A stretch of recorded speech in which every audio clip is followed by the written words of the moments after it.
এই যে আমাদের দেরি করে রাতে ঘুম আসে, স্ক্রিন আসক্তি, এই ডিভাইস আমাদের আরামের ঘুম কেড়ে নিছে কেন জানেন?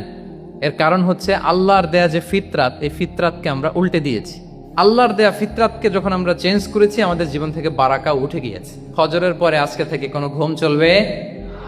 এই সময়টাতে অনেক বারাকা আছে। অনেকে ফজরের এই বরকতময় সময়টা তারা ঘুমাতে ঘুমাতে মিস করে। এর কারণ দেরিতে ঘুমোতে যাওয়া, আগে আগে ঘুমানোর অভ্যাস করতে হবে, কিন্তু আগে তো ঘুম আসে না। এই যে ডিভাইস আমাদেরকে ঘুমাতে দেয় না। আল্লাহ তাআলা রাতকে বানিয়েছেন ঘুমের জন্য। ওয়াজআলনাল লাইলা লিবাসা, লিবাস মানে আবরণ। আমি রাতকে বানিয়েছি পোশাকের মতো আবরণ করে, যে আবরণ রাত্রিবেলা নিঝুম নিস্তব্ধ অন্ধকার দিয়ে ছেয়ে দেয়। ফলে মেলাটিন নামে একটা হরমোন নিঃসরিত হয়, আমাদের ঘুম ঘুম ভাব আসে। ঘুমের জন্য আল্লাহ তৈরি করেছেন রাতকে।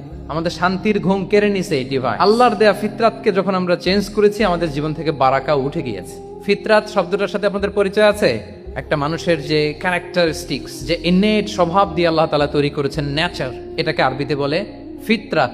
এই ফিতরাতের বিরুদ্ধে কিছু করা যাবে না। ইসলামিক লাইফস্টাইল হচ্ছে ফিতরা বেসড লাইফস্টাইল। ফিতরাতকে যদি আরো সহজ করে আমি আপনাদেরকে বুঝাই, তাহলে ফিতরাত হচ্ছে যা কিছু স্বাভাবিক, যা কিছু কল্যাণকর, যা কিছু ভালো, তাই ফিতরাত।